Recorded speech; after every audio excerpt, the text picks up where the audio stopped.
それでは間もなく定刻になりますので、そろそろウェブセミナーを始めさせていただきます。改めまして本日はご来場いただきまして誠にありがとうございます。ブレグジットを見据えたオランダ物流の最新動向、こちらについてイベントを開始させていただきます。本日ですね、非常に多くの、講演がございますので、本編17時半まで、質疑応答については少しお時間を超えてしまう可能性があります。もしご都合のある方は大変恐れ入りますが、お時間の調整のほどよろしくお願いいたします。では、開演に際しまして、2つご案内事項がございます。まず1つ目、講演者への質問方法についてです。皆様お使いのデバイス、画面下側に Q&A の吹き出しアイコンが表示されているかと思います。こちらをクリックしていただきますと、質問の入力フォームが表示されます。こちらに質問を明記の上、送信ボタンを押していただきますと、講演者に質問が届きます。ぜひご活用ください。続きまして、通訳機能のご説明をさせていただきます。本日のウェブセミナーは、Zoom の同時通訳機能を活用しております。本日、ウェブセミナーには、登壇者の他に通訳者の方が参加しております。参加者の方、皆様は、聞きたい言語を選択していただきますと、登壇者の声だけではなく、通訳者の音声を聞くことができます。設定方法についてご説明をさせていただきます。皆様お使いのパソコン、スマートフォンの画面の下側に通訳の地球儀のマークがあるかと思います。グローブマークですね。こちらから、こちらをクリックしていただきますと、聞きたい言語の選択画面が表示されます。英語音声を聞きたい方は英語のチャンネルに、日本語音声を聞きたい方は日本語のチャンネルに合わせてください。で、こちらクリックしていただきますと、通訳の表示が地球儀のマークから、別の表示に変わっているかと思います。念のため、皆様の設定を確認させていただきたいと思います。恐れ入ります。通訳の、どちらかでも構いません。英語チャンネルにてテストメッセージをお願いできますでしょうか。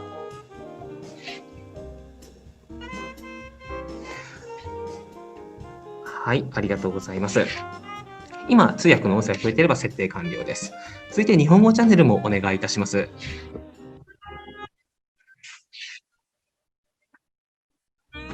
はい、ありがとうございます。はい、今、通訳の音声が聞こえておりましたら、設定が完了できています。ぜひこちらご活用ください。はい、それでは、本編に移らせていただければと思います。本日、モデレーターを務めていただきますのは、オランダ経済気候政策省企業誘致局駐日代表のヨルン・ボックフベン様です。本日はよろしくお願いいたします。志村様、Zoom の説明などをどうもありがとうございます。皆様、こんにちは。本日はオランダ経済気候政策省企業誘致局とオランダ物流振興会のロジスティックウェビナー、ブレクシットを見据えたオランダ物流の最新動向にご参加いただき、どうもありがとうございます。私は企業誘致局の駐日代表、ユルンと申します。本日の司会進行を務めさせていただきますので、よろしくお願いいたします。なお、後で、このプレゼンをする登壇者が、ちょっと顔を見せていただきますので、ぜひ後でQ&A の時、いろんな質問をしていただければと思います。彼らは生の声で答えていただきますので、よろしくお願いいたします。この度、ブレクシットを見据えたオランダ物流の最新動向というテーマで初めてウェビナーを開催させていただくことになります。ウェビナーの技術に関しては、我々企業誘致局まだまだ未熟ですが、今日のプレゼン内容はどれでも非常に興味深いテーマとなっていますので、終わりまでお付き合いいただければと思います。よろしくお願いいたします。また、プログラムの最後に15分ぐらいの質疑応答を設けています。なお、今日は400名近い皆様にご参加いただいてますので、お時間の関係で全ての質問にお答えすることは難しいと思います。時間内にお答えできなかった質問への回答は、ウェビナーの後にお送りしたいと思います。ご了承いただければと思います。冒頭のご挨拶は以上です。改めまして、本日はよろしくお願いいたします。それでは、まずは駐日オランダ王国大使のペーテル・ファンデンフリートによるご挨拶です。1990年にオランダ外務省入省しまして、入省後は多くのポジションを務め、2015年、在ハーグオランダ外務省国際機関人権局局長及び持続可能な開発目標担当大使の職を経て、2019年の8月から現職。Mr. Ambassador, the floor is yours.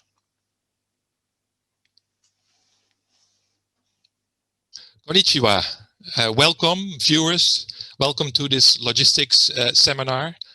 I'm really glad that we can have this webinar online in the midst of the COVID crisis. COVID impacts all of our lives in different ways. The way we work, the way we socialize, our mobility, and even some of our freedoms. Another issue that impacts our lives, especially in Europe, is Brexit. And even here in Japan, Brexit is front page news. For example, this Japan Times of 2 days ago has a headline, Brexit threatens border breakdown. So on top of COVID, we are now faced with Brexit and how it will impact the economies in Europe, and particularly also the logistics sector, is the subject of this seminar. One of the effects of COVID is an enormous increase in demand for e-commerce, and this also has effects on the logistics seminar in Europe. The Netherlands is a logistics gateway to Europe with state-of-the-art logistics infrastructure. And in the Netherlands, we have more than 12,000 logistics service providers. So needless to say that Brexit will have an impact, and how it will impact, we will hear from experts during this webinar. So stay tuned. I would like you to enjoy this webinar and maybe learn from it. Thank you very much to the speakers, and a particular word of thanks to the sponsors, JMC and SMBC. Enjoy the webinar. Thank you. Thank you very much, Mr. Ambassador. それでは、早速最初のご講演に移らせていただきます。オランダの投資環境の最新情報というお題について、私、オランダ経済機構政策省企業誘致局の駐日代表、ユルン・ボクホーベンがお話しします。よろしくお願いいたします。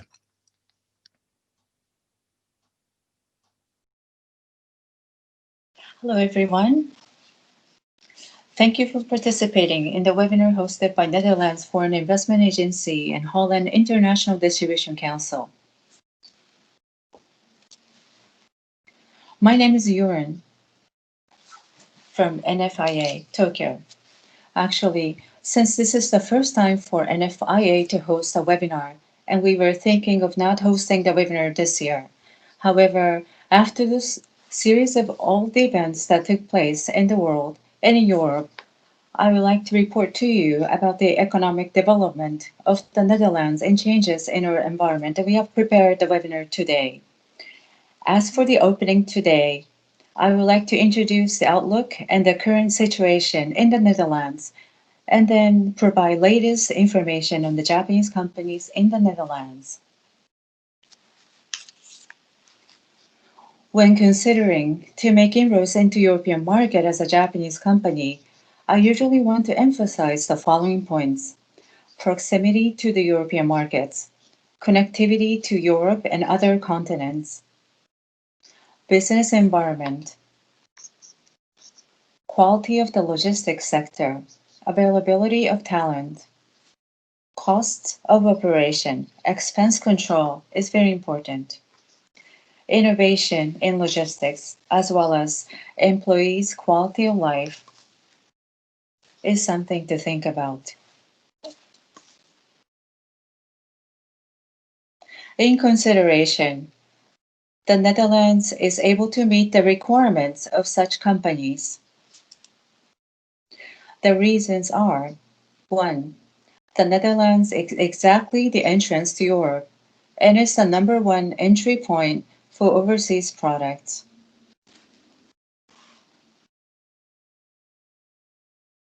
Therefore, the Netherlands serves as the number one logistics hub in Europe. It functions as main ports and for air, data hub, and seaport, and has excellent connectivity to Europe and all continents. It has a proximity to European markets with 170 million consumers within a 500 kilometers radius. Furthermore, it is accessible to the market of approximately 250 million people within 24 hours. Moreover, having a logistics base in the Netherlands provides competitive cost and labor, real estate, and transport.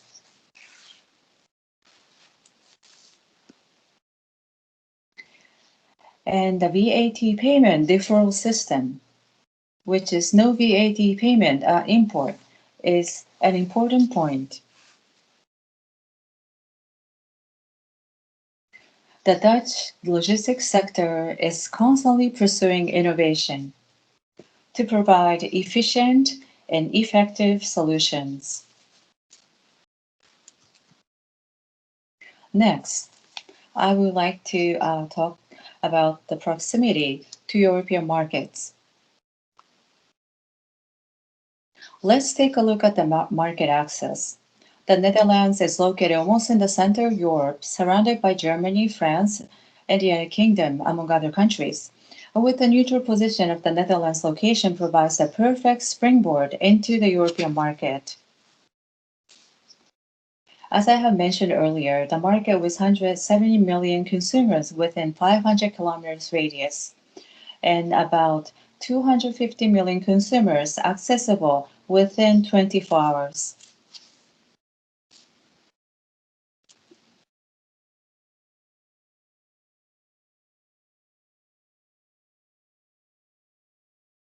Due to the short lead time, if you send your package from the Netherlands, it will arrive in most European countries within 1 to 3 days. In Spain or Greece, your package will arrive within approximately 4 days.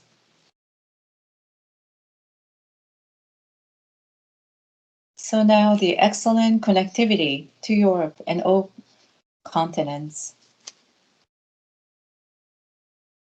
The Netherlands acts as a hub, and you can use many means to transport your goods, and with short sea, by barge, trucks, and railroads. They can all be utilized. The Netherlands is also connected with China by railway corridor. This slide shows the main ports and airports in the Netherlands. But the connectivity is excellent as the DHL Air Hub and UPS Air Hubs are very close.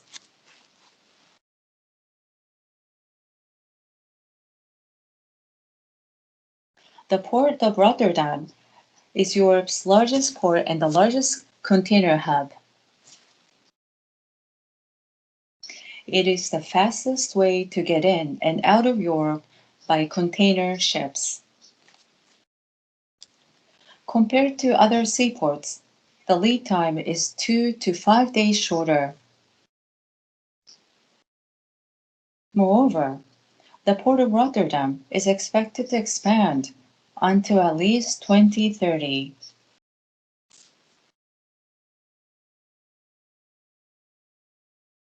By air, the Dutch Schiphol Airport is a well-known hub and connects to many countries. After Heathrow in the United Kingdom, it became the second in the world in terms of connectivity. In terms of cargo volume, it ranks fourth in Europe. As you may know, KLM Royal Dutch Airlines flies in and out from Narita and Kansai International Airport almost every day. The Netherlands is the #1 logistics hub in many respects. For example, the country with the best connection have the most efficient seaport in Europe. And also, inland connections work most efficiently from the perspective of by air and by sea.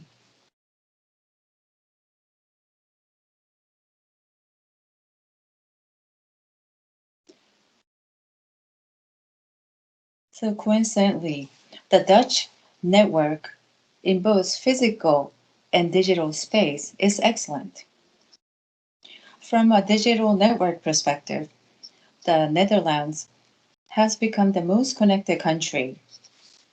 Amsterdam is the third largest internet exchange, and the state-of-the-art digital advanced fiber optic network is in the Netherlands.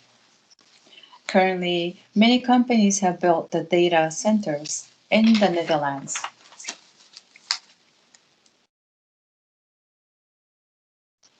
So next, let's take a look at the business environment. The fact that the Netherlands functions well as a hub is not only from the perspective of by air transport and sea, as mentioned above, but also the business environment of the Netherlands supports the seamless operations for logistics. Please take a look at this slide. This graph shows the score for performance in trade facilitation, with the Netherlands at 93%, which is well above the average score in Europe. This means that the cargo will be transported from the port or distribution center to the next location very smoothly. The customs in the Netherlands plays a big role and work very efficiently. I think it is no exaggeration to say the customs supports the business.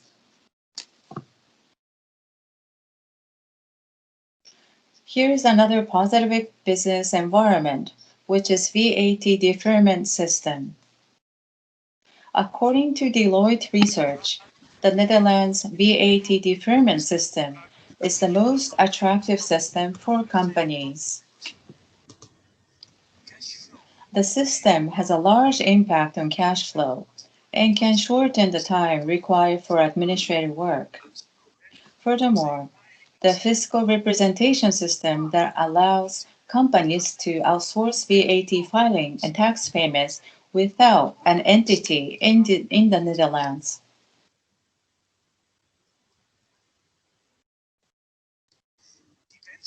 Companies seeking convenience can also use a bonded warehousing system. By storing your goods in a bonded warehouse, you can postpone customs clearance, temporarily withhold tax payments, and avoid payments if your final destination is outside the EU.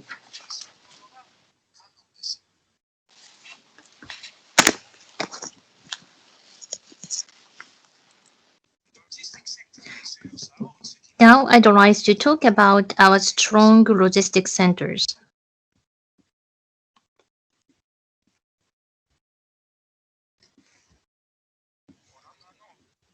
One of the strengths that the Dutch logistics sector is BAL and VAS. BAL means value-added logistics and VAS means value-added service. For example, VAL include repair, assembly, and inspection of products, and VAS include office rent, order management, stock management, custom clearance. By utilizing these services, company can have very smooth logistic operations.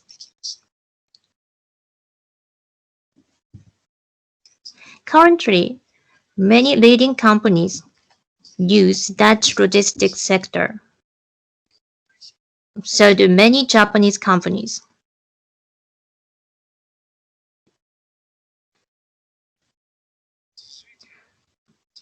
Let me talk a little bit about human resources and talents.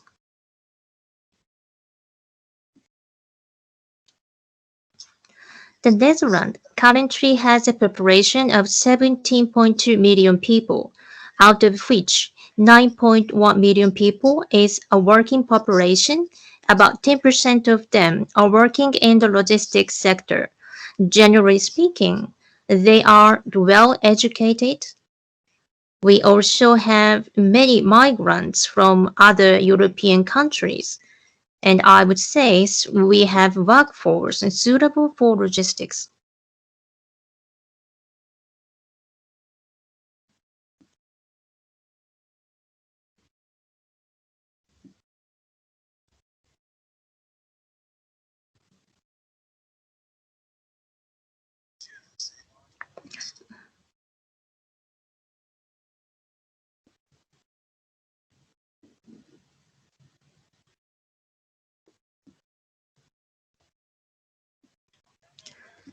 The Dutch labor regulations accord well with working in logistics sector so that we have less strikes. Labor regulations are very flexible, especially for shift working and night shifts. The number of unionized workers is declining, and the union membership rate is lower than other countries. Regarding talents, communication skills are very important. Over 90% of Dutch can speak English, and 70% of Dutch can speak either German or French. You can find excellent workforce for logistics sector.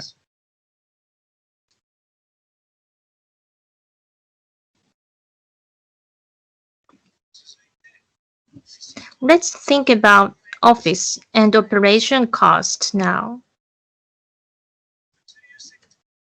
Comparing the cost in logistics sector, they are not the cheapest in the Netherlands. However, as for the labor cost and the primary cost such as rent, we are competitive, especially in comparison with UK.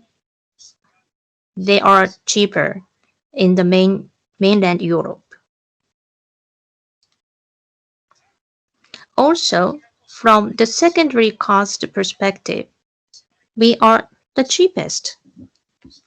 On top of that, we have flexible and highly motivated workforce here in the Netherlands. Labor productivity is above average. Social security contribution by employers are lower than other countries. Next, about quality of life. As you may know, it's very comfortable to live in the Netherlands. People dispatched from Japan to the Netherlands are enjoying their lives. We have a high quality health system and high level of education. The living costs are not high compared to other countries.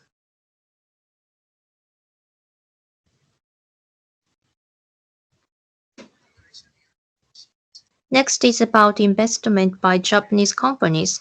In the past 4 years, we have seen more and more companies come into the Dutch market. About 175 companies newly entered into Dutch market.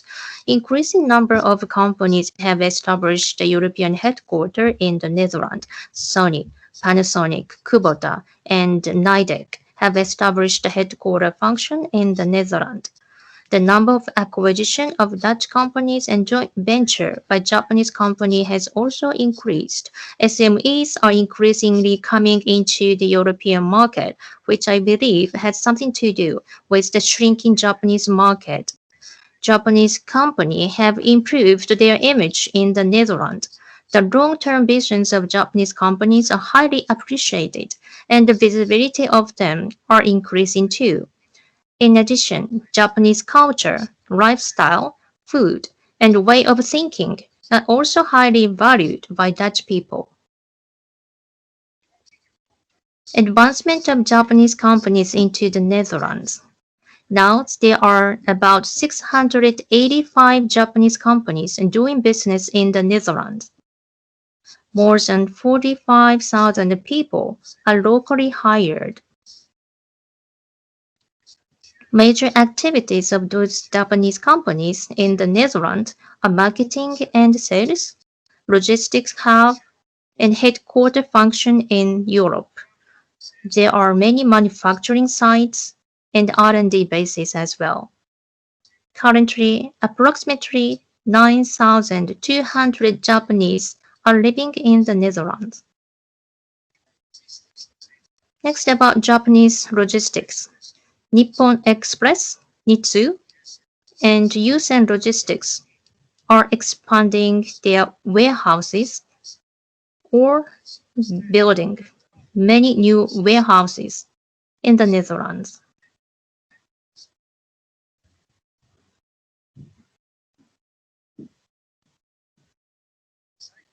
Lastly but not least, I'd like to talk about the services that we can offer you.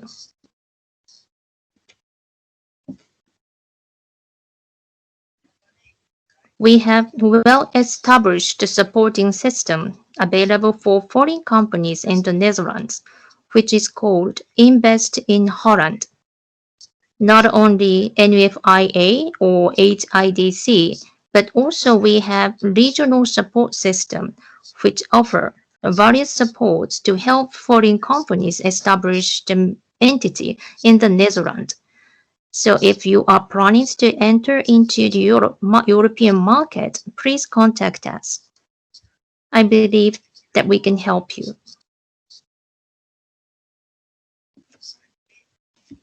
Lastly, services that NFIA can offer, as shown on this slide. We give individual consultation at an early stage. We also provide wide information. We can give you data and a piece of advice individually, optimal for each project, selection of candidate locations, customized field survey, arrangement of inspection programs can be offered. We also introduce you the various Dutch network, serve as an intermediary to bridge you and local authorities. Please contact us.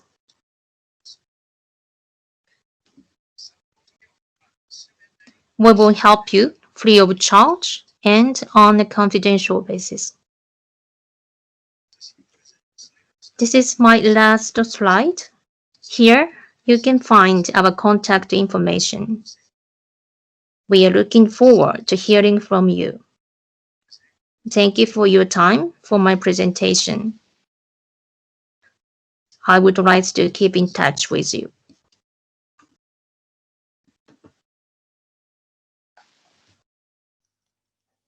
どうもありがとうございます。続きまして、ブレクシットがもたらす EU 英国間のサプライチェーンにおける変動と題して、オランダ物流振興会のシニアマネージャー、ヤスパー・エヘベン氏にお話しいただきます。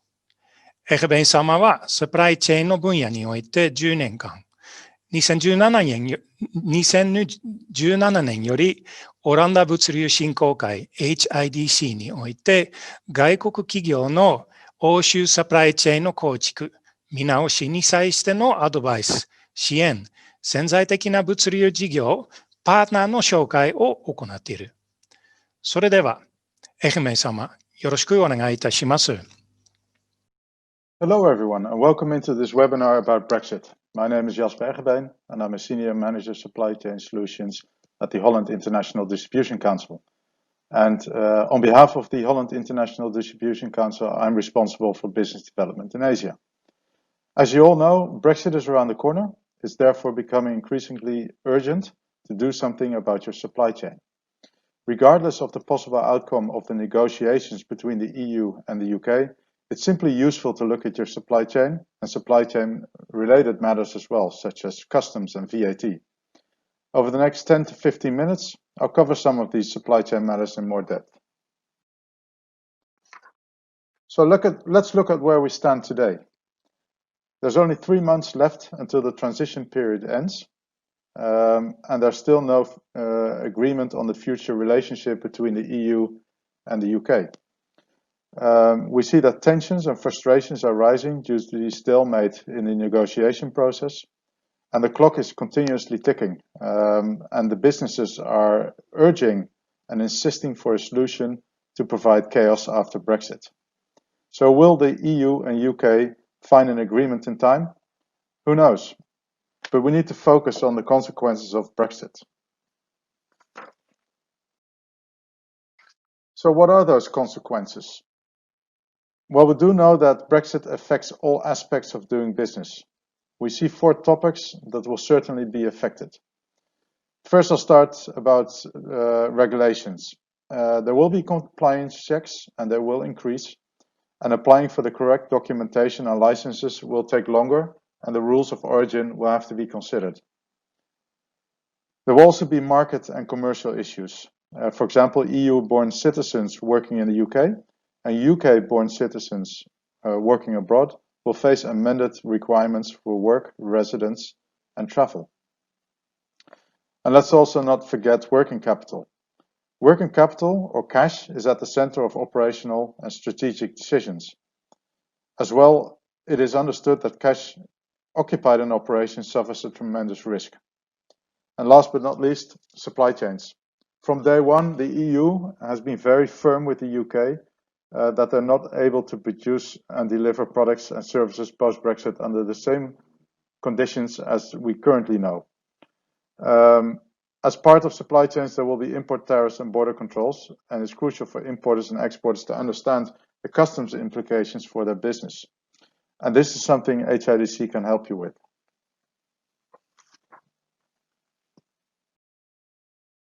So now that we know the general implications of Brexit, what does it mean for logistics?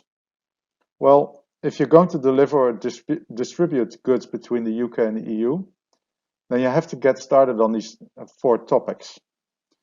And it all starts with applying for an EORI number. Both in the UK and the EU, you need the EORI number on both sides of the channel. And an EORI number is a so-called Economic Operator Registration and Identification number. This is the identification number that you use to do business with customs, and it's required for customs clearing your goods. And of course, with a border, there will be import duties. It's not an assumption, this will be a fact. So that's something you will have to deal with. In addition to the logistical implications, such as transport and warehousing, many EU certificates and licenses are no longer valid. Consider CE marking, for example. British companies that want to continue to sell in the EU will need to have the CE marking, but they will no longer be able to certify it from the UK. And please realize this is just an example, and the compliance part is a problem in so many different cases. In actual fact, the compliance part perhaps is even larger than the logistics part, because there's a need to set up a local entity, or you need to have an authorized representative in the EU.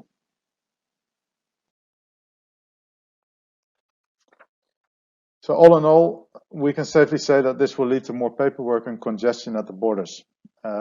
This, of course, leads to less competitive products because the cost will be higher and the time to market will increase significantly. For example, look at any online store in the UK and don't just focus on the outbound of goods.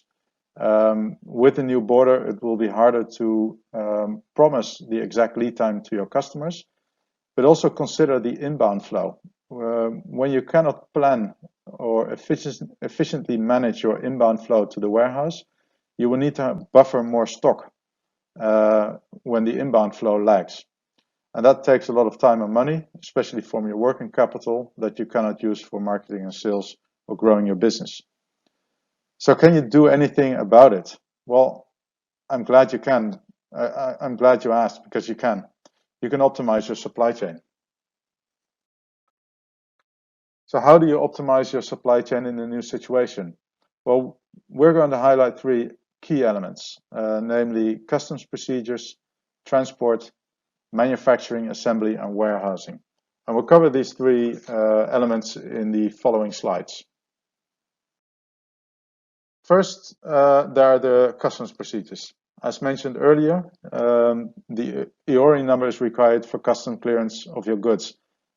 And I'll remind you again, you need the EORI number in the UK and the EU. Also, you have to make sure that your VAT registration is properly arranged. If you're not sure about this, please let us know. We can help you out. We'll be happy to assist you on this, and we're able to connect you to some excellent tax specialists to set up your fiscal representation, for example.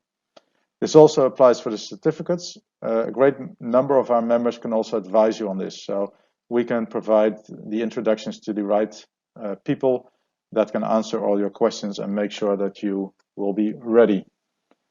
Our council has many customs brokers as a member, and it's very important to work for a customs broker in both the UK and the EU that has experience with companies that are abroad in third countries, such as Japan.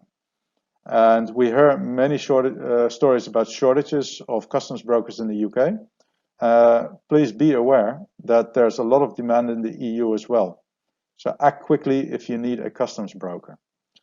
Customs brokers are needed at both sides of the channel. So hurry up if you don't have them at both ends. And because of the customs borders, import duties will be due and customs formalities will be required. In the EU, there's an exception for import duties on goods costing less than €150 or 134 British pounds. But this applies for goods that are going into Europe. But we don't know yet if this also will still apply for goods going into the UK as of January 1st. We've covered import duties extensively in a previous webinar that HIDC has done a few weeks ago. If you're interested in that content, please visit our website. You can find and rewatch the webinar via our website. If you can't find it, send me an email and I'll share the link with you immediately. Let's move on to transport. Transport can be heavily affected due to Brexit. You can imagine one driver at the border that's lacking the right documentation can create some delay, and it will result in a huge traffic jam. The increase in the administrative burden and therefore higher costs will be particularly evident at the Channel Tunnel.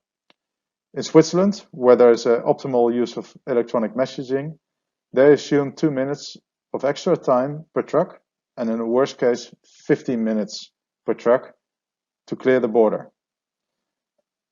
And with 2 million truck movements per year, this means a huge impact on both operation and cost level. 2 minutes extra per truck at the border is going to lead to a 27-kilometer traffic jam for Dover, let alone when you have 15 minutes delay.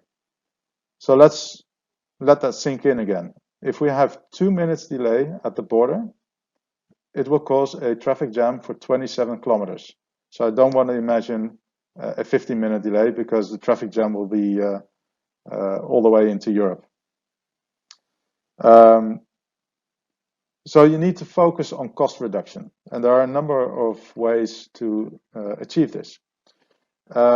You can use unmanned transport solutions by putting your trailer on a ferry or on the train and picking up the trailer at the other end. Or you can use container transport between the UK and mainland Europe. We know for a fact that ferry options and the Channel Tunnel are more difficult than short sea connections with ships. So short sea is something you would like to look at in more detail. You can also minimize the number of customs declarations by consolidating your shipments across the border. Truck transport in that effect is becoming less attractive. And of course, the unmanned options are a great alternative. Consider all the alternative options and look at all of them to remain flexible. It's expected there will be more container transport by sea, by short sea connections. So if you want to use this, start investigating this option for your business. Then let's move to manufacturing, assembly, and warehousing / logistics. And consider the sample multi-channel European distribution setup on the right, where goods come from the UK into a EU cross-dock and then distributed across the EU. And then remember that Brexit creates a huge barrier for your supply chain. It's not without reason that Amazon decided to stop fulfilling from the UK into the EU as of mid-December. They pull apart the UK and European continent, and they have separate operations on both regions. Our advice would be to reconsider your manufacturing and assembly in order to maintain EU origin. This is quite vital in the EU. And with regard to warehousing and logistics, we think it's important to keep the number of shipments across the border to a minimum. Therefore, you can consider the following options. We already said consolidate your shipments from the UK to the EU, so you minimize the number of customs declarations. You can supply your European customers from a European stock rather than from your UK stock. You can replenish your European warehouse from the UK or directly from your manufacturing location abroad. And you can outsource your logistics to a logistics service provider in the European Union. So if Europe is an important market for you, we advise you to put part of your stock in the European continent. Once your products are in the European Union, most countries can be reached within 1 to 3 days with regular road transport.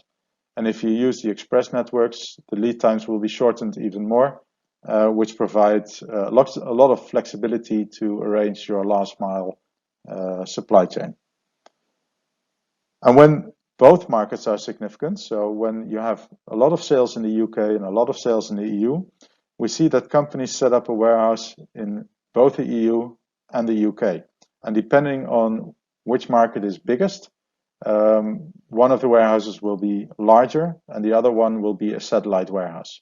So for example, if your European sales are 80% of your sales in Europe and UK is only 20%, you will have your main European distribution center, for example, in the Netherlands, with a satellite warehouse, which is smaller in the UK to cater to the local market. And a lot of these companies, we see that they are finding logistics companies that have warehouses in both UK and the EU, but we also see that these warehouses are becoming full. So if you're looking for a solution where you have one logistics service provider that has a warehouse in the UK and the EU, providing you a single stock view, please contact us. Within our member base, we still have a few companies that have space.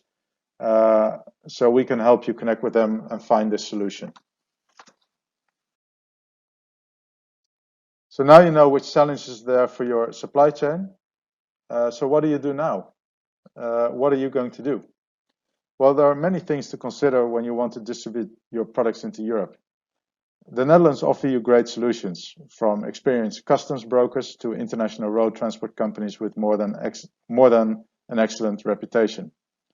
You can arrange your air freight from Schiphol or use our modern seaports for fast and innovative short sea connections. The Holland International Distribution Council can help you find your way.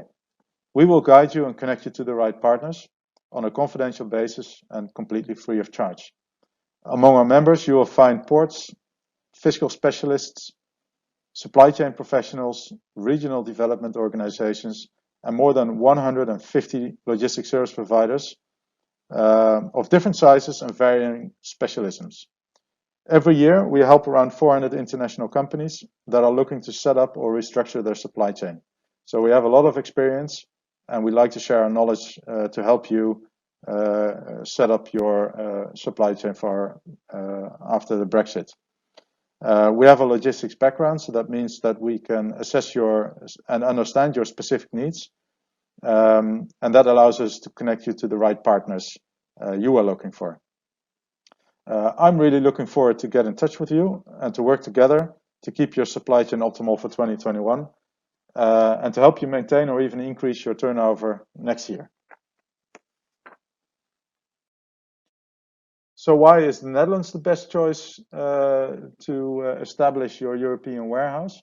Well, we are the #1 entry point for overseas products. Most goods that are destined for the European markets flow through our logistics infrastructure. We provide a logistics solution at competitive costs, but at very high quality.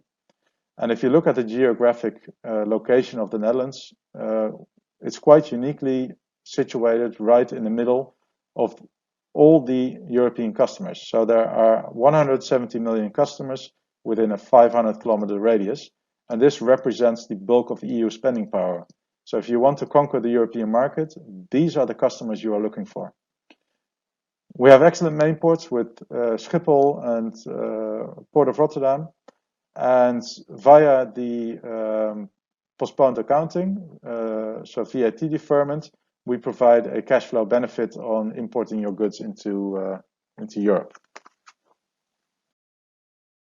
So thank you for attending my presentation. Again, if you need us, please contact us via the contact information on this slide. And I look forward to working together with you. Thank you very much. エレベン様、どうもありがとうございました。ご質問は画面下の Q&A よりお願いします。ご質問いただく際は、冒頭にエレベン様を記入していただければありがたいんです。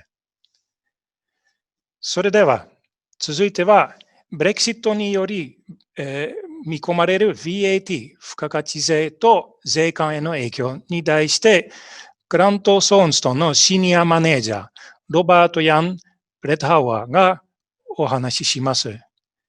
現在、国際間取引における VAT の分野を中心に活躍しています。欧州全域の VAT コンプライアンス及びアドバイザリープロジェクトのリーダーとなっています。オランダ税理士の協会の会員にもなっています。それではブレット・ハワーさん、よろしくお願いいたします。Good day, my name is Robert Jan Warthouwer and I'm a VAT director working for Grant Thornton in the Netherlands. And I would like to thank the NFIA for inviting me to give this presentation about the VAT and customs consequences of Brexit.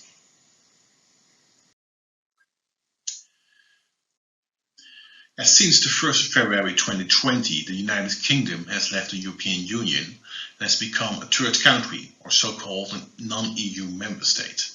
Until the 31st of December 2020, the transition period will apply, which means that EU law still applies to in the UK. So in this example, if a Dutch VAT entrepreneur sells and ships goods to the UK VAT entrepreneur, the Dutch VAT entrepreneur still performs a zero-rated intercommunity supply of goods. And the other way around, if a UK VAT registered entrepreneur supplies and ships goods to a business in the Netherlands, the Dutch business will perform an intercommunity acquisition of goods taxable with 21% VAT.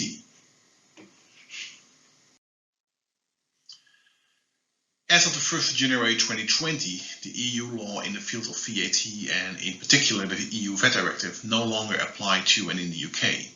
Instead, as of the end of the transition period, supplies and movements of goods between the EU and Great Britain will be subject to the VAT rules on imports and exports. However, special rules will apply to Northern Ireland, which will be treated as an EU member state for the movement of goods. Therefore, the changes for movement of goods applicable from the end of the transition period will only apply to Great Britain, which means the UK with the exception of Northern Ireland. The Northern Ireland remains to be treated as an EU member state for the supply of goods, only for the supply of goods, not for services. So some customs formalities will be applicable for trading with Great Britain as of the 1st of January 2021. Goods brought into the EU or out of the EU are subject to customs supervision and may be subject to customs controls. Goods have to be presented to customs, and the VAT treatment of goods importing in GB in consignments not exceeding £135 in value will be treated differently to those goods in consignments exceeding the £135. Further, an EU EORI number is required for exporters. So if a business, the business must have an EU EORI number in order to export from the EU to the UK. In addition, the exporter of record has to be established in the EU. So if your business is not established in the EU, then you cannot be stated as an exporter of record on the export declaration. In order to export the goods from the EU, you either have to change your Incoterms or to appoint a customs representative established within the EU who can act as an exporter of record. To import goods in the UK or to export from the UK, the business needs an EORI number that starts with GB, and this can be requested from the HMRC either separately or as part of a UK VAT registration application. So Northern Ireland will stay in the European Union for the movement of goods. As a consequence of special rules in the Northern Ireland Protocol of the Brexit Withdrawal Agreement, Northern Ireland will be mainly in the EU Single Market and Customs Union. In other words, what concerns the movement of goods and VAT refunds related to sales of goods, Northern Ireland is treated as if it were an EU member state. Transactions involving services are not covered by the special rules. Consequently, transactions in services between EU member states and Northern Ireland will be treated as transactions between member states and third countries. This basically means that Northern Ireland has to be treated for VAT purposes as an EU member state for the movement of goods, but as a non-EU member state for services. So in this example, if goods are exported, are shipped from the UK to Northern Ireland, it will be treated as an exportation of goods. And if goods are imported into the Great Britain from Northern Ireland, import duties have to be paid.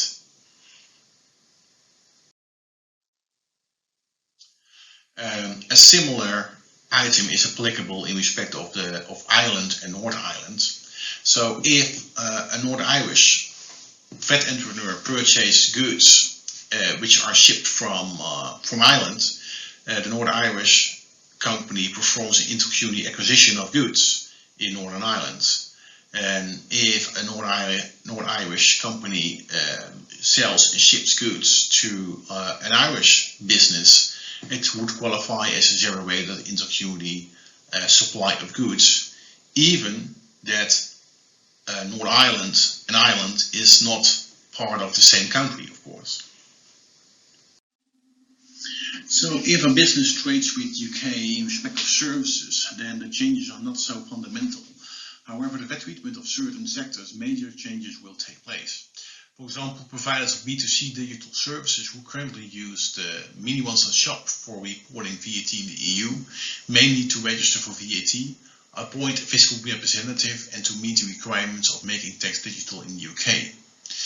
So in respect of the MAS, supplies established in the EU identified in one of the EU member states union scheme, and suppliers established in a third country identified in one of the member states non-union scheme, who will continue supplying telecommunication, broadcasting and electronic services to customers in the UK after the end of the transition period will not be able to use the MOS anymore to report and pay any VAT that could be due in the UK.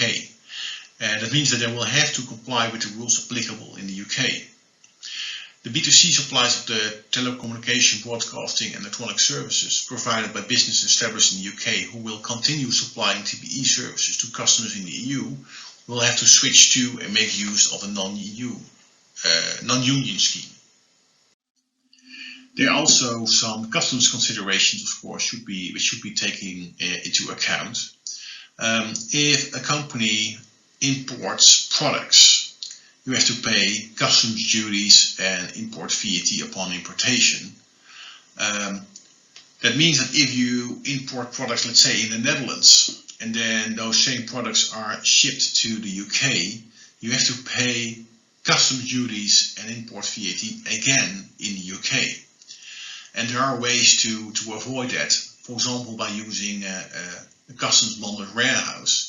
Meaning that if the goods are, in my example, imported into the Netherlands and they are put into a bonded warehouse regime, it means that those products are not imported actually in the Netherlands. And that also means that if you transport those bonded goods to the UK, it is possible to import those goods into the UK, and then you only have to pay customs duties and import VAT only once. And that's also the so-called double duty dilemma. So you need to be sure where the goods are shipped to at the end in order to avoid the possibility that you have to pay duties twice. And as explained earlier, also an EORI number is really important in order to import or export goods into the UK. There are also, of course, some VAT changes resulting from the Brexit.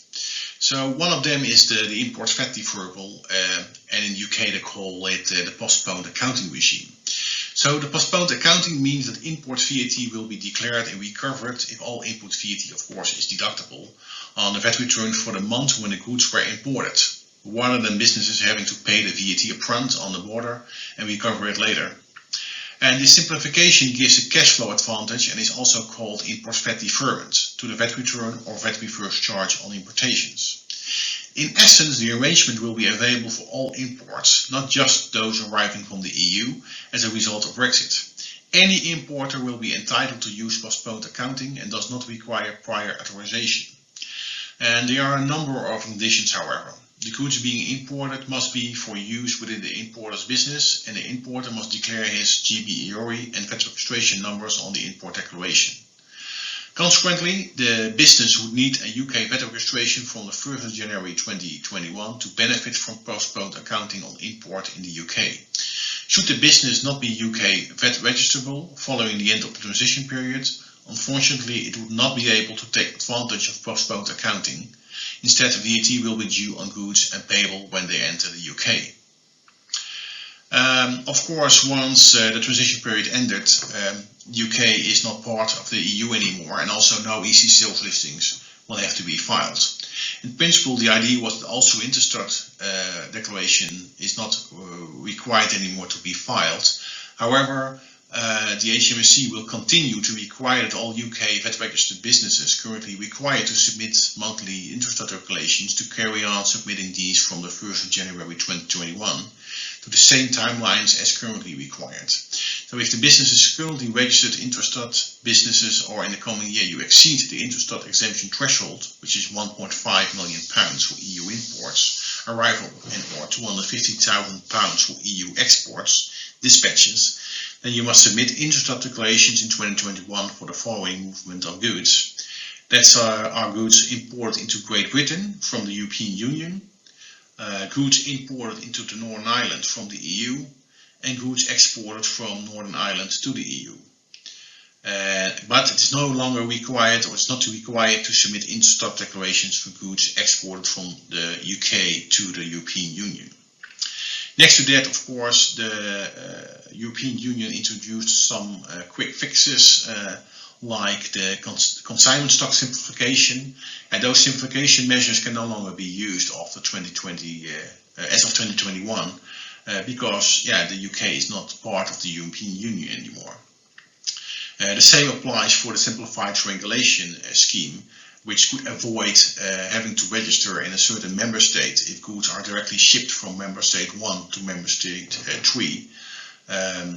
But for UK businesses, this is also no longer applicable because it's really a European-based regulation. Another important aspect is the use of Incoterms. This is of course a combination also with customs. Many companies supply their products based on DDP basis, meaning delivery duty paid. And that means in fact that the supplier is almost responsible for everything, for the transportation, for the importation, etc. So if a company sells goods using the DDP Incoterm to a UK business, that means that the supplier is also responsible for the importation of the goods in the UK. And that also means that if companies use those DDP Incoterms, they have to be registered for UK VAT purposes in the UK, and then subsequently provide a domestic sale of goods. So it's important to take that into account, which Incoterms you are going to use. Because it can have quite some consequences for VAT in the UK. Another possibility, for example, is use a different Incoterm, meaning that, let's say, the UK customer is responsible for the importation in the UK, and in that way a company can avoid a VAT registration in the UK using different Incoterms.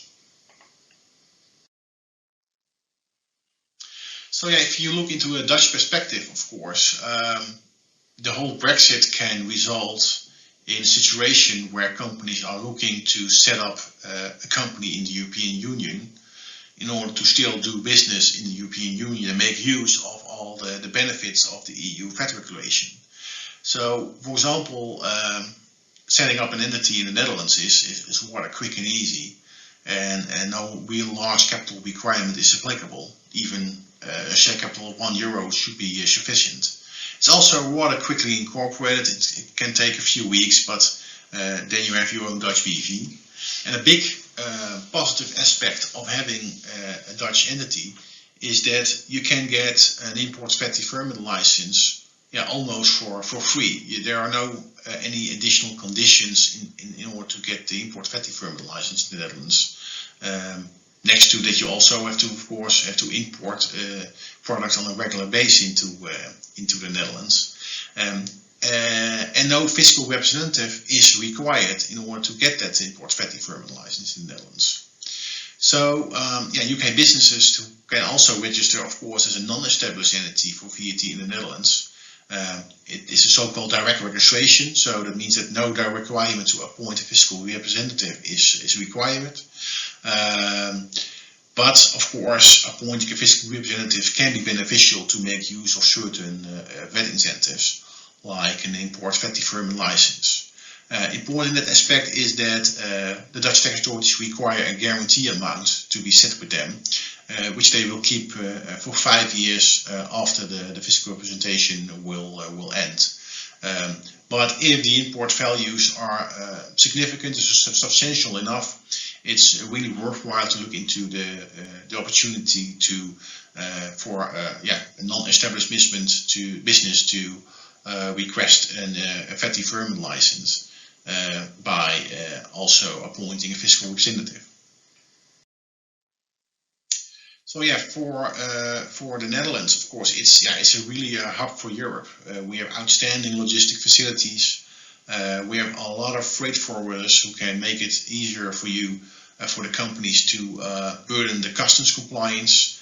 In my opinion, we have a very cooperative and approachable tax authorities who also would like to, who also have the possibility to correspond in English.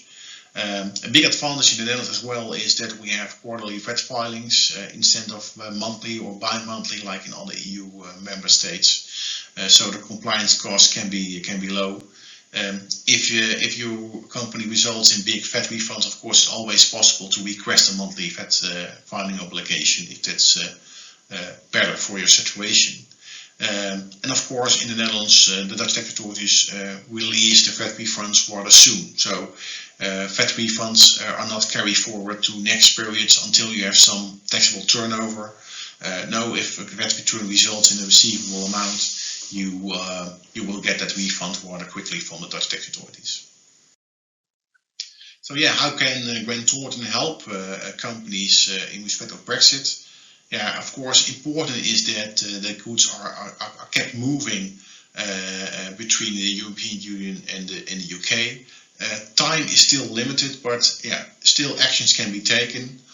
We can assist with all kind of activities and services like supply chain reviews, a review of contracts, and explaining some important customs procedures which should be taken into account trading with the UK. This was my presentation. I would like to thank you for your attention in that respect. My contact details are shown on this sheet. If you have any questions in respect of Brexit, please do not hesitate to contact me by email or give me a call. Thank you very much. ブレット・ハワー様、どうもありがとうございました。ご質問は画面下の Q&A よりお願いします。ご質問の際は冒頭にブレット・ハワー様とご記載ください。もう本日の最後の講演に入りますが、続いてブレクシット後を見据えた戦略的視点について、ニコデム&カンパニーの CEO、レイモンド・ニコデム様にお話しいただきます。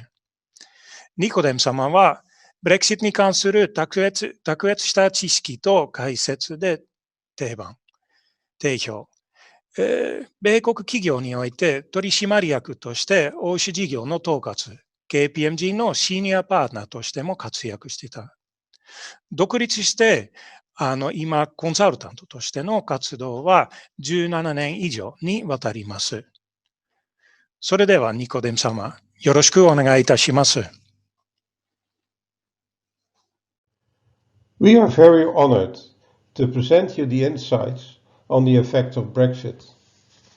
My name is Raymond Nicodem, and I'm the CEO of Nicodem & Company, Brexit experts in the field of strategy, turnaround, and organizational implementation.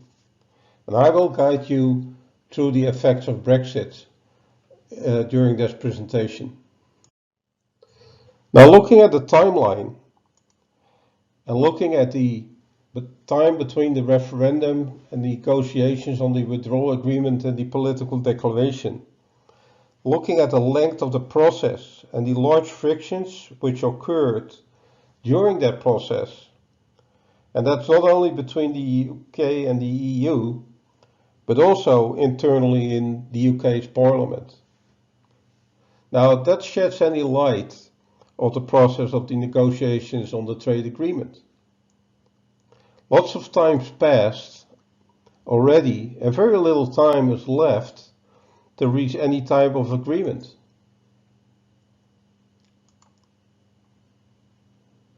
Now, one thing for sure is that the withdrawal agreement and its effects will possibly cease to exist at the end of the year. And that's the end of the transition phase, which caused an immediate impact and a major impact on many areas. So it's good that you observe that new playfield, which requires strategic analysis of the opportunities and benefits. And if you do that, the strategic analysis can deliver substantial benefits. And more importantly, it will prevent making mistakes. Three major challenges lie ahead which need attention first. To be able to stand firm on its own, the UK must settle on those three elements. I will go into each of the three challenges in the next sheets to explain them further. The new relationship can clearly show the post-transition scenarios. This is specifically the UK doesn't want. This is specifically the reason why they broke out of Europe and didn't want to be part of the European Union. Now this option still creates a strong dependency, not from Europe, but then from the USA or China. This option will urge for huge modernization and upgrade of the UK's industry. Whereas this is what the UK has been aiming for all along during the exit process. Now, if you look at the likelihood of those several options, the EU shows red, which is equally unlikely. These two options are not very plausible, and the last option is the most likely option the UK is aiming for.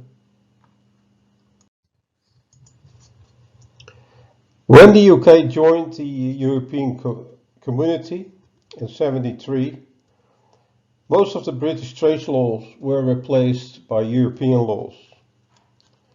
Now these European laws must be converted back to UK law, as this will constitutionally conflict with some of the UK law since Brexit. So it's vital important to have those bills passed before the UK can stand on its own feet. Now looking at the status of those bills, only one of them became act. So that means that 5 bills have to be processed in the UK Parliament. Now the benefit the UK has is that the UK ruling government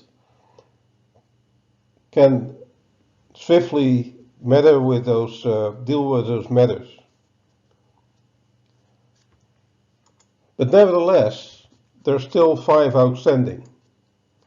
And bear in mind, these acts are preconditional to be able to trade under the WTO rules.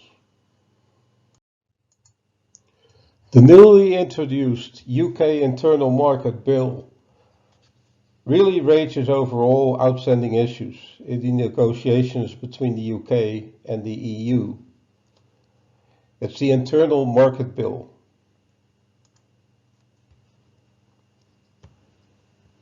Basically, that bill, if it becomes act, overrules the withdrawal agreement on particular Northern Ireland barriers, which have been drafted and agreed to in the withdrawal agreement to protect the borders between Northern Ireland and the Irish Republic, which stays part of Europe.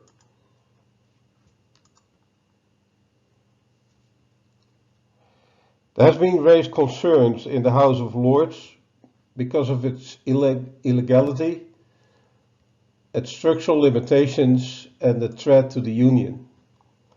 Because basically, the UK will break international law if this bill gets accepted. It also hampers the UK's position and reliability in the global playfield, which is evenly bad for UK's position.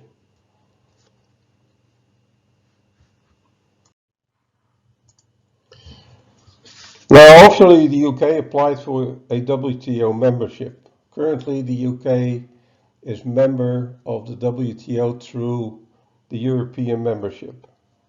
And that will change per January 1st, 2021. There are 2 major conditions to be filled. It's the remaining 5 essential bills explained about in my previous sheet, and it's UK's catalogue and the WTO schedule of products and services. In that draft catalogue, several WTO members have already stated issues and objections to the UK's draft schedule. But obviously those will be solved and will not be major roadblocks. Another important element of the WTO is MFN. It's a non-discrimination rule, which basically says treat all other WTO members the same way. So what they deal with the US or Canada or Europe, they have to deal with to other states as well, and vice versa. This might have some impact on the UK's leverage in the negotiations on WTO terms.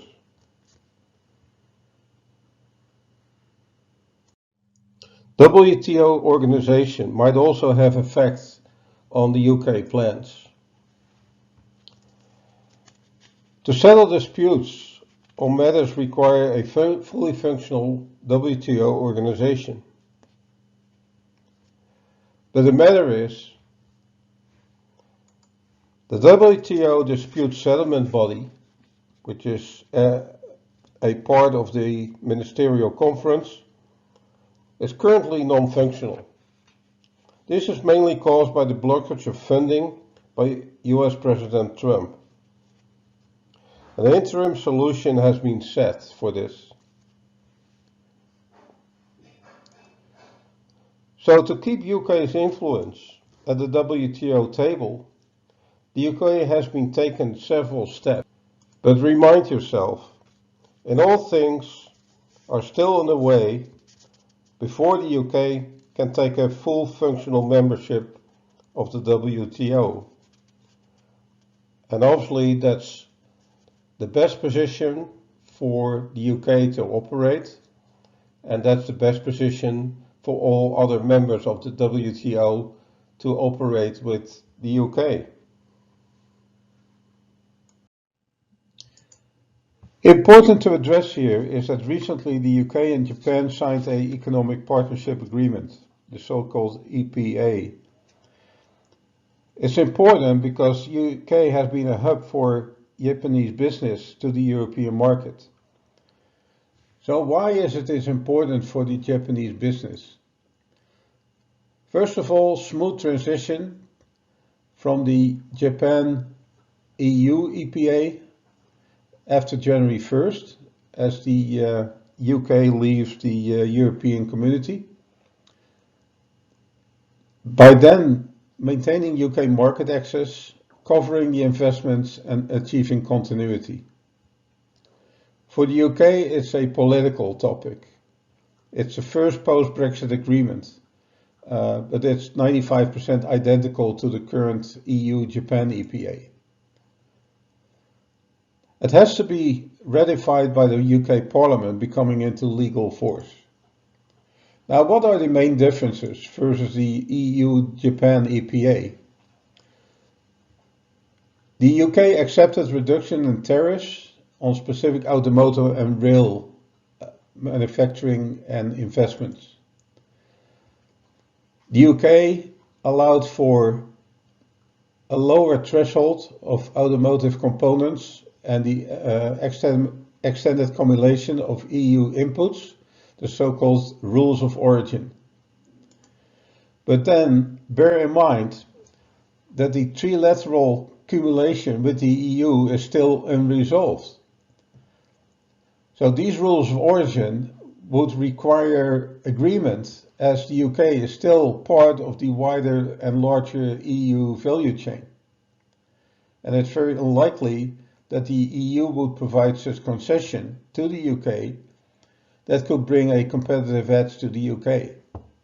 That's a level playing field discussions that are currently running on the agreement. We all know that the UK has been used by international businesses till this moment as the main stepping stone for Europe. Things like ease of language, the existence of the financial centre in London were like main benefits to use the UK for that reason. Now, those benefits will cease to exist at the UK's exit. So this is really the moment to strategically review your location of that international stepping stone. It really depends on where your foreign market will be and how your expansion plans will look like in those markets to make a decision where that foreign representation will be placed geographically. Basically, you can say in short, a new EU representative will be able to deal effectively with the whole of Europe, and a new UK representation or representative will only be dealing effectively within the UK home market. So the golden rule you can use is to base your representation within your main market or your main market potential. All of the 10 following areas will have major impact as a result of Brexit per January 1st, 2021. Obviously, that is if you have operations or stepping stones in the UK to deal with mainland Europe. Those are less impactful if you already are established on mainland Europe and can deal freely with the 27 member states. But as soon as you have established yourself in the UK and to deal with mainland Europe, these 10 major areas require a serious look at and serious attention from your end.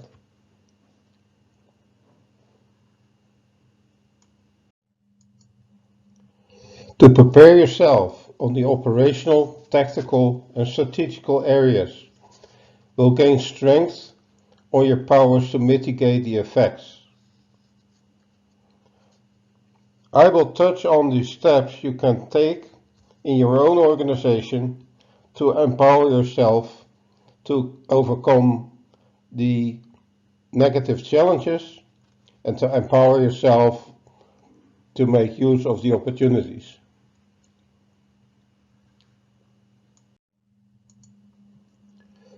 Here's an example you can use to identify and analyze the impacts and to plan for appropriate steps to overcome these impacts. The example I took is a logistical company. First, watch your internal organization and operation to see and identify any hiccups that might occur as a result of Brexit. But also to review the business of your clients will allow you to become a very valuable partner and party in the playfield.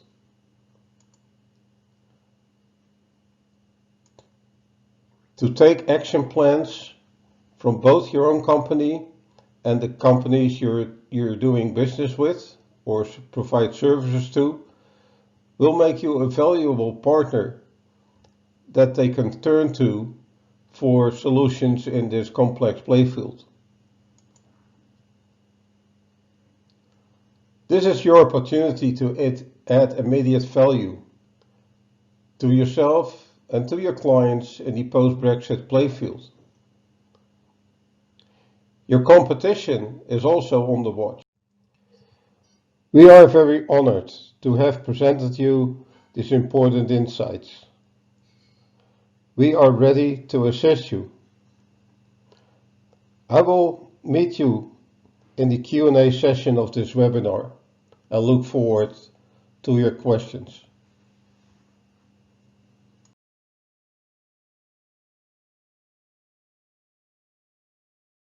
ニコデム様、どうもありがとうございました。ご質問は画面の下の Q&A よりお願いいたします。ご質問の際は冒頭にニコデム様とご記載ください。それではここから質疑応答の時間となります。ご覧の通り、お時間はちょっとオーバーになっていますが、やはり Q&A をきちんとしたいと思いますので、もう少しお付き合いください。なお、早めにこのウェビナーから出る場合は、ぜひアンケートを記入してください。何卒よろしくお願いいたします。じゃあ、まず、初めの質問ですが、私がちょっと英語で読み上げますので、So the first question is, can you teach us the latest information about the port of Rotterdam? And it's probably best if Mr. Eggebeen answers this question. Jasper, can you appear, please? Yes, can you hear me? Yes, we can hear you. Thank you. Great. Thank you very much for the question. I recently had contact with the Port of Rotterdam regarding the latest developments, which I'm happy to share with you now.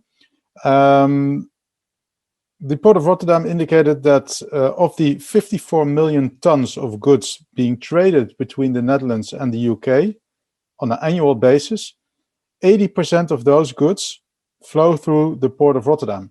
So the Port of Rotterdam is a big cross-dock or gateway for goods from the Netherlands to the UK. And most of that volume is being carried via ferry service to the British ports like Harwich, Felixstowe and Hull. So if you look at the port developments, most of those developments are based on digital services. And those services are consolidated in a system called Portbase. And Portbase allows shippers, logistics companies, and the customs authorities to share data. And when you share those data, it allows us to pre-notice customs and the port authorities of incoming shipments.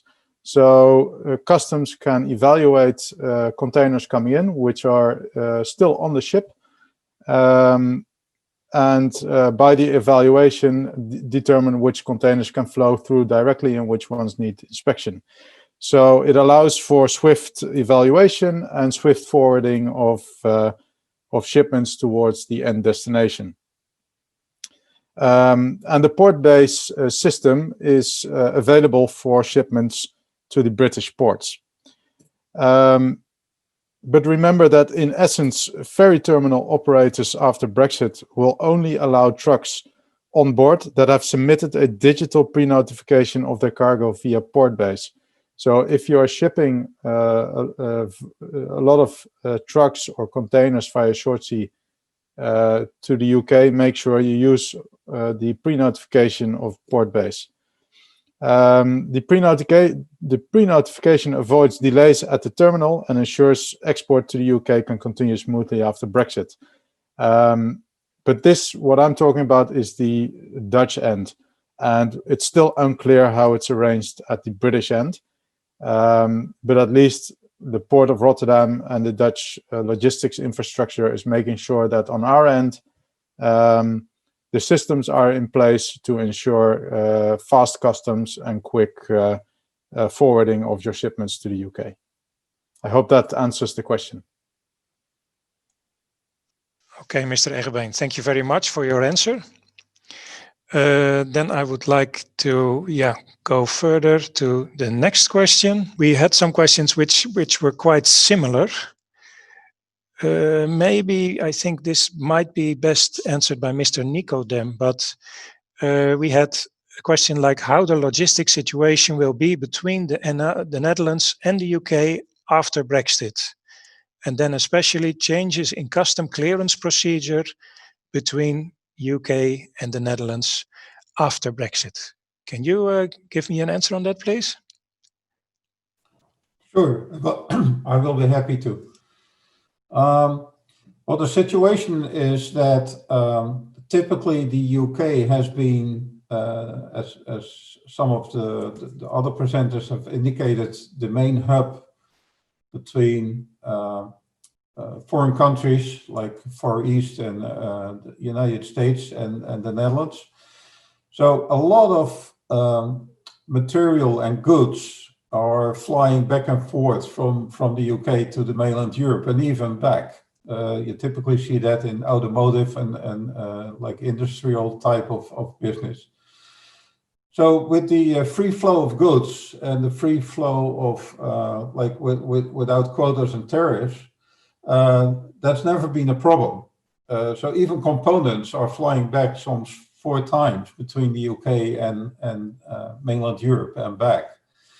Now that's going to dramatically change as of January 1st because all of the imports and export regulations. So typically, what you have to do and what you have to look at is to see that you can concentrate the handling of all of those goods as much as at the location where you are going to be processing and selling it. So if your main market is mainland Europe or even beyond, it's typically unwise to pick the UK as the main processing center because of the logistical and customs challenges, and they're severe. They're severe. Typically, the flow of goods you have to concentrate to the spots and the locations where they have to go to. That's mainly and basically what it is. The rules of origin are an important factor to have a look at. If the rules of origin are like 55-60% UK, you're immediately dealing with a lot of customs issues and typically tariffs and quotas. Now, to stipulate that, the tariffs and quotas are the only main difference where there is going to be a deal or no deal. All of the other stuff, all of the other dealings, it's going to be no difference whether there's going to be a deal or no deal between the UK and the European Union. So it's only quotas and tariffs, which I'm not going to be very mild on the impact. It can be very huge. But again, bear in mind that all of the rest of the challenges of import and export will fully apply as of January 1st, 2021. Is that sort of covering the question as good as I can? Okay, Damon, thank you very much. Next, we have a detailed question from it was, I think, number 10 question. Detailed question from a company. I think Mr. Robert Jan can maybe answer this one. Our products are being supplied to our customers through our EDC located in Antwerp. To import the goods in the EU, our subsidiary in the UK, which has a European headquarter function, uses a VAT number given by the Belgian government. However, we worry that that VAT number we obtain might not be workable after Brexit. Therefore, we wonder if we can continue to use our European distribution center in Belgium using the current VAT number. Or should we change our EDC to another country like the Netherlands? Mr. Robert Jan. Yeah, sure. Yeah, no, good question. So yeah, as of the 1st of January 2021, of course, yeah, UK established entities will qualify as non-EU established entities, and some EU countries require appointing a fiscal representative in that situation. And one of those countries requiring such fiscal representative is Belgium. So that means that if a UK established entity is registered for VAT purposes in Belgium, they require to appoint a fiscal representative as of the 1st of January 2021 in order to still perform taxable transactions in Belgium. It's not really a very big deal. It would result in a small additional administrative burden and maybe also in a slight increase of compliance costs.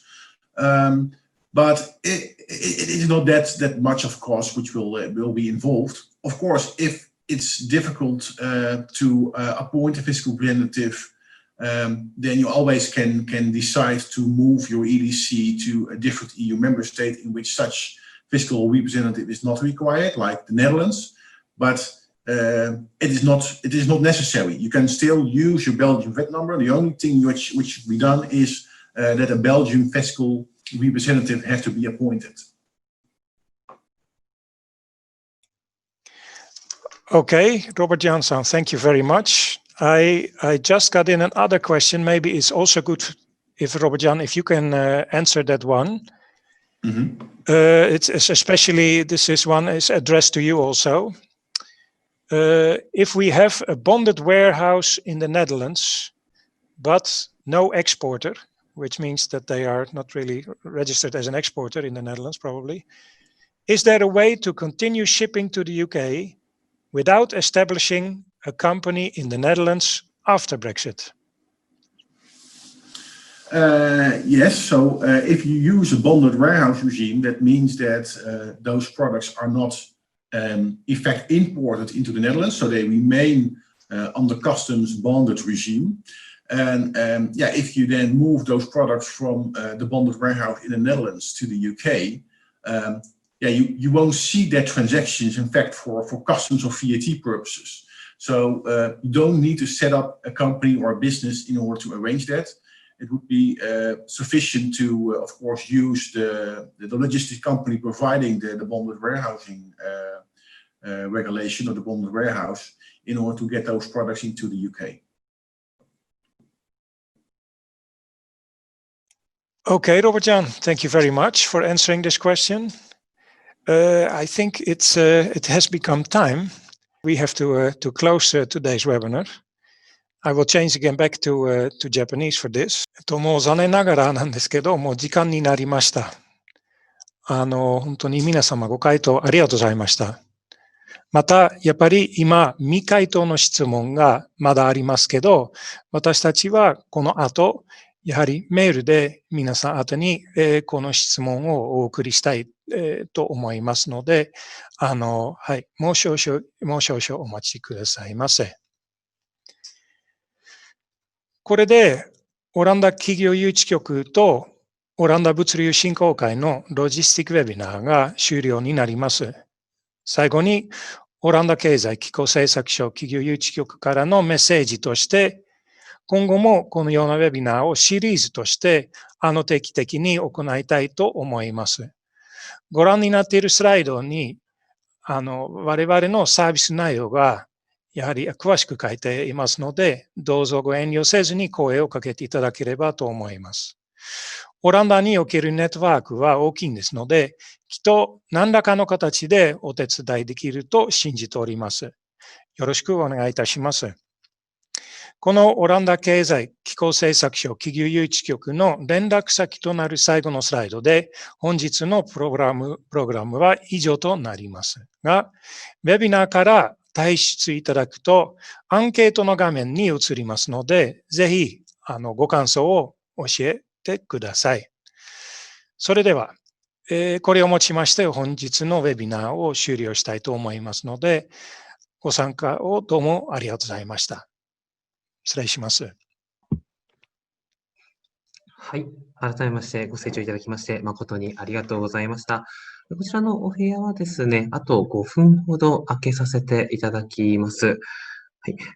先ほど、ヨルン様よりご説明があった通り、Q&A、そしてアンケートのご協力のほど何卒よろしくお願いいたします。また、ご不明点、登壇者への資料ですね。こちらについては後日皆様宛にお送りさせていただきますので、合わせてご確認ください。それでは、あと5分ほどこちらのお部屋開けさせていただきますので、もしご質問ある方はぜひ投稿のほどよろしくお願いいたします。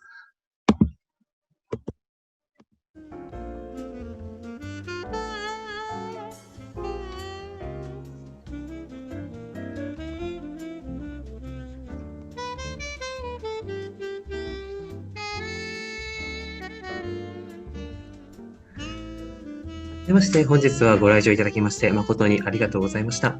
本日のウェブセミナーはこれにて終了となります。お時間10分ほど伸びてしまったことをこの場でお詫び申し上げます。はい、また、改めまして、アンケートへのご協力、ぜひお願いいたします。本ウェブセミナーの画面を閉じますと、アンケートの入力フォーム、アンケートのページが、別ウィンドウで表示されるかと思います。そちらから、アンケートの回答までお進みください。アンケートの中にご質問がある場合はこちらにというようなご説明もありますので、今、Q&A 機能を使ってご回答いただいても構いませんし、アンケートに、改めて質問を記入いただいても構いません。ぜひご活用ください。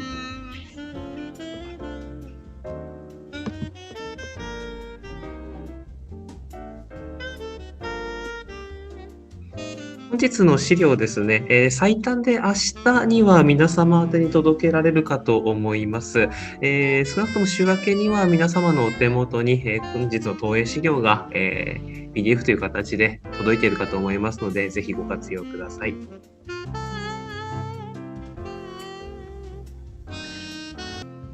本日はご来場いただきまして誠にありがとうございます。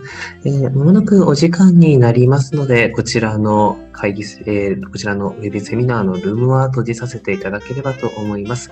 ご不明点、ご質問等ありましたら、こちらの画面が閉じられてから表示されますアンケートにぜひ質問をお寄せください。本日は皆様お忙しい中ご参加いただきましてありがとうございました。そしてまたパネリストの皆様、通訳者の皆様、本日はご協力いただきまして誠にありがとうございます。それではこちらで失礼させていただきます。今後ともぜひよろしくお願いいたします。